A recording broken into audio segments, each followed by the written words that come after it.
भालू की बेटी जामवंती महाराज श्री परीक्षित ने बड़ी उत्सुकता से पूछा कि महाराज इस कथा को थोड़ा विस्तार से बतलाओ। जामवंत जी की जो पुत्री हैं जामवंती, उनका विवाह कैसे हुआ। परीक्षित बड़ी उत्सुकता से सुन रहे हैं। सुखदेव जी कहते हैं, राजन, द्वारिका में एक राजा आए थे, उनका नाम था सत्राजित। सत्राजित महाराज बड़े प्रतापी थे।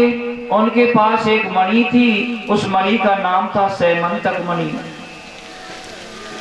वो जो सैमंतक मणि थी ना, उसका प्रभाव था भगवत प्रेमियों कि कोई 10 घंटा उसकी पूजा करे तो 10 घंटा पूजा करने से महाराज वो 8 भार सोना देती थी। 8 भार इकाई का नाम है, 8 भार का मतलब 2 कुंटल सोना रोज देती थी। इतना सोना उस मणि से नित्य प्रति प्रकट होता था। एक दिन सत्राजित अपने गले में वो मणि पहन करके और भगवान श्री कृष्ण की द्वारका सुधर्मा नाम की सभा में चले गए। तब तो महाराज भगवान श्री कृष्ण ने अपने हास्य रस से हंसते हुए पूछ लिया, सत्राजित, तुम्हारे घर में कितने सदस्य हैं और ये मणि इतना सोना देती है। सत्राजित बोला, महाराज, एक मैं हूं, एक मेरी वृद्धा पत्नी है, एक छोटा भाई प्रसेन है, एक ही मेरी इकलौती पुत्री है सत्यभामा। भगवान बोले, इसका मतलब तुम कुल मिलाकर 3.5 प्राणी हो, बस इतना छोटा सा परिवार और इतना सुवर्ण देने वाली मणि रखते हो, क्या करोगे इतने सोने का। यदि तुम चाहो तो ये मणि हमारे खजाने में जमा करा दो, क्योंकि यहाँ यज्ञ आदि होते रहते हैं, संत सेवा होती रहती है, अतिथि सेवा होती है। यदि आपकी इच्छा हो तो सत्राजित ने कहा, प्रभु क्षमा करें, ये मणि में नहीं दे सकता। प्रभु श्री कृष्ण ने कहा, आपकी इच्छा है, आपकी मर्जी है, न दे तो आपकी चीज है, हम ज्यादा क्या कह सकते हैं। और सत्राजित मणि को लेकर चले गए। प्यारे प्रभु प्रेमियों, आज सत्राजित के जो भाई हैं छोटे प्रसेन, उस मणि को पहनकर और जंगल में शिकार खेलने के लिए चले गए घोड़े पर चढ़कर। लेकिन जब घोड़े पर चढ़कर गए तो एक सिंह ने उस प्रसेन को मार दिया, घोड़े को भी मार दिया और उस मणि को लिया। मणि को लेकर जैसे सिंह चला, सामने से जामवंत जी आ गए और जामवंत जी ने उस सिंह को मार दिया और उस मणि को स्वयं ले गए। अपनी गुफा में जाकर के प्यारी पुत्री जामवंती जी को खिलौना के रूप में दे दिया। प्यारी बेटी जामवंती उस मणि से खेलती है।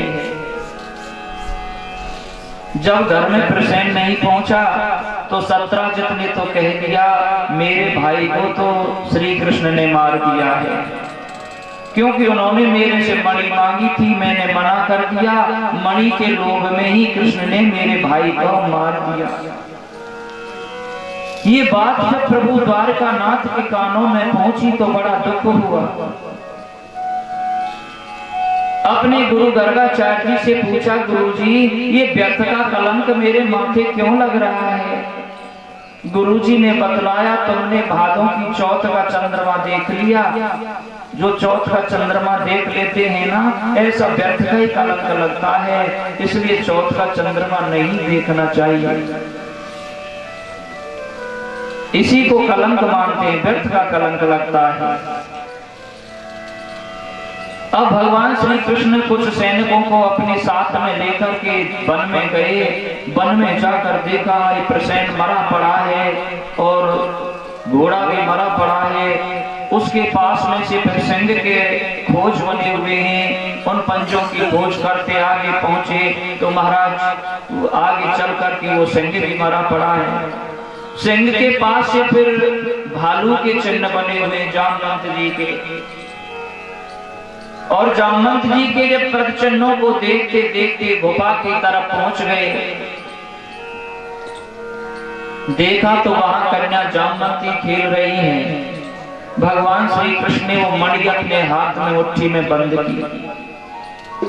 जैसे मणि को लिया, जामवंती जी रोने लगी और पुत्री का रोना सुनकर जामवंत जी भीतर से आए। अरे आप कौन हैं? मेरी पुत्री को रुला दिया, मणि ले ली है। दोनों में युद्ध होने लगा,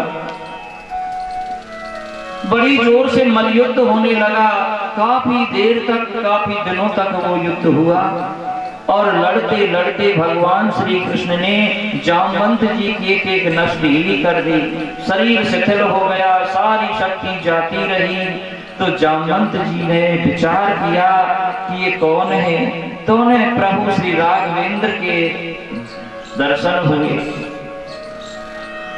आचार्य सुखदेव जी कहते हैं, परीक्षित, जब भगवान श्री राम ने विजय प्राप्त की रावण के ऊपर और रावण पर विजय प्राप्त करके आ गए अयोध्या में, जनरेटर चलन दो, नहीं तो जल्दी कर दो।